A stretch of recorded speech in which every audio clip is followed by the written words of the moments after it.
স্ত্রীর sexual ডিজায়ারকে fulfil করতে হবে, সেন্সিটিভ, যেগুলো ব্যাখ্যা করে বোঝানো কঠিন।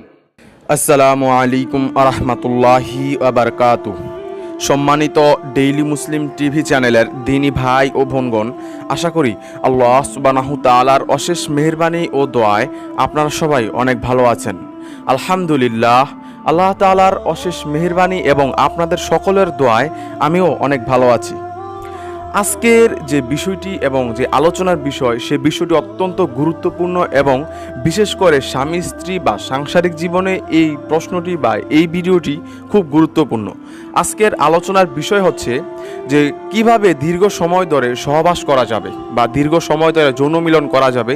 তো সেই বিষয়টি নিয়ে কোরআন ও হাদিসের আলোকে পূর্ণাঙ্গভাবে আলোচনা করা হবে এবং মিজানুর রহমান আজহারি, আমাদের সকলের প্রিয় মিজানুর রহমান আজহারি হুজুরের কিছু ওয়াজও আমরা দেখব ইনশাআল্লাহ। পুরুষ কিংবা নারী উভয়ই যৌন আগ্রহে ও আনন্দ উপভোগ করার পদ্ধতি জানতে আগ্রহ বোধ করে। আমাদের ডেইলি মুসলিম টিভি চ্যানেলে গর্ভবতী মায়েদের 10টি আমল নিয়ে একটি ভিডিও তৈরি করা হয়েছিল। সেখানে এক ভাই কমেন্ট করেছে যে কিভাবে দীর্ঘ সময় সহবাস বা যৌন মিলন করা যায়, এর কোনো কোরআনে আমল আছে কিনা। ধন্যবাদ ভাইজান এত সুন্দর একটি প্রশ্ন করার জন্য। হ্যাঁ ভাই, এ প্রশ্নের উত্তর কোরআনে আছে। তবে তার আগে চলুন আমাদের সকলের প্রিয় মাওলানা মিজানুর রহমান আজহারি হুজুর কি বলে তা আগে শুনে এবং দেখে আসি। পুরো ভিডিওটি দেখতে থাকুন এবং চ্যানেলটি সাবস্ক্রাইব না করলে এখনই সাবস্ক্রাইব করে ফেলুন। এবার দাম্পত্য জীবনে নন ফিনান্সিয়াল পুরুষের যে দায়িত্ব আছে সেটা আমরা শুনবো। 1 নম্বর দায়িত্ব হচ্ছে স্বামীর উচিত স্ত্রীর সাথে ভালো আচরণ করা। ভালো আচরণ করেন তো আপনারা? স্ত্রীদের সাথে কোমল আচরণ করতে হবে, 1 নম্বর দায়িত্ব। 2 নম্বর দায়িত্ব, স্ত্রীর সেক্সুয়াল ডিজায়ারকে ফুলফিল করতে হবে, সেন্সিটিভ, যেগুলো ব্যাখ্যা করে বোঝানো কঠিন। আপনারা বুঝবেন যারা ম্যাচিউরড, মোর দেন 18 ইয়ার্স, যারা 18+ যাদের বয়স, সেক্সুয়াল ডিজায়ার ফুলফিল করা হাদিসে এসেছে, এটা স্বামীর দায়িত্ব। ফিজিক্যাল ইন্টিমেসির সময় নিজের ডিজায়ার ফুলফিল হলেই কুইট না করা, সময় দেয়া, এটা আবশ্যক। এই বিষয়েও প্রত্যেক স্বামীর খেয়াল রাখা দরকার। সংক্ষেপে শেষ করে দিলাম। 3 নম্বর, স্ত্রীর ব্যক্তিগত বৈধ কাজে স্বাধীনতা দিতে হবে স্বামীর।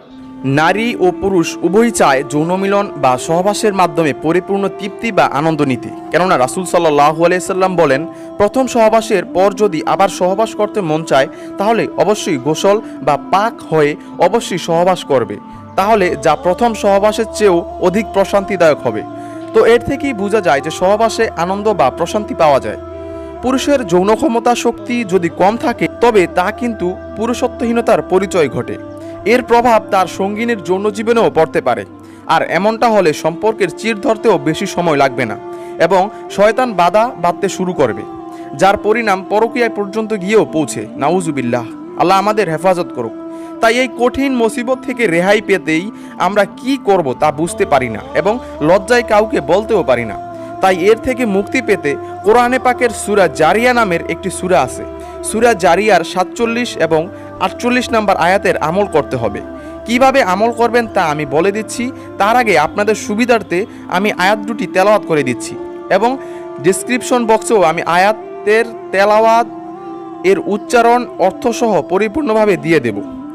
এবার শুনুন সূরা জারিয়ার 47 এবং 48 নম্বর আয়াতের তেলাওয়াত। আউযু বিল্লাহি মিনাশ শাইতানির রাজীম। বিসমিল্লাহির রহমানির রহিম। ওয়াস-সামাআ বানাইনাহা বিআইদিন ওয়া ইন্না লামুসিউন ওয়াল আরদা ফারাশনাহা ফানি'মাল মাহিদুন।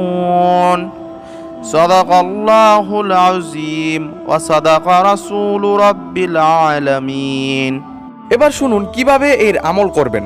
এই 2টি আয়াত বেশি বেশি তেলাওয়াত করবেন এবং আয়াত দুটি জাফরানের কালি দিয়ে লিখে প্রয়োজন মতো পানির সাথে কাগজটি মিশাবেন এবং সহবাসের 1 ঘন্টা বা 40 মিনিট আগে পান করবেন, একাধারে 1 সপ্তাহ পর্যন্ত।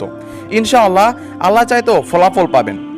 এখন অনেকে এই জাফরানে কালি দিয়ে লিখতে নাও পারেন বা কিভাবে লিখতে হয় তাও না জানতে পারেন। তাই এই বিষয়টি পরিপূর্ণ সঠিক হওয়ার জন্য আপনার কাছের কোনো হুজুর দ্বারা জাফরানের কালি দিয়ে লিখিয়ে নিতে পারেন। তো এই লেখার বিনিময়ে আপনি হুজুরকে কিছু হাদিয়া দিয়ে দিলেন, তাহলে আপনার হুজুরের কোনো সমস্যা হবে না। দীর্ঘ সময় সহবাস করার জন্য আরও একটি ছোট আমল আপনি করতে পারেন।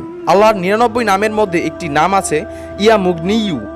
আমি আবার উচ্চারণ করছি, ইয়া মুগনিয়ু। এই নামটি 100 বার পাক সাফ অবস্থায় অর্থাৎ পবিত্র অবস্থায় যদি কেউ সহবাসের পূর্বে 100 বার পাঠ করে তাহলে পুরুষের বীর্য অনেক দেরিতে বের হবে এবং সে দীর্ঘ সময় সহবাস করতে পারবে। অবশ্যই সহবাসের পূর্বে পাক সাফ বা পবিত্র হতে হবে এবং অজু করে নিতে হবে, এবং এই অজু যে কোনো সময় সহবাসের ক্ষেত্রেই সহবাসের পূর্বে অজু করতে হবে এবং পাক অবস্থায় সহবাস করতে হবে, তাহলে এর ফলাফল পাবেন ইনশাআল্লাহ। আমাদের এই কিভাবে সহবাস অর্থাৎ সহবাস করলেই হবে না, অবশ্যই ইসলামিক নিয়মে সহবাস করতে হবে।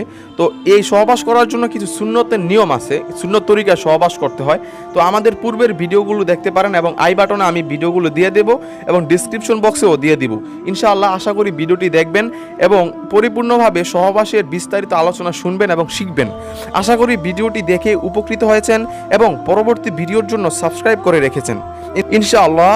আল্লাহ চাইতো দেখা হবে পরবর্তী কোনো গুরুত্বপূর্ণ ইসলামিক ভিডিও নিয়ে। ততক্ষণে আপনাদের সকলের সুস্থতা কামনা করছি।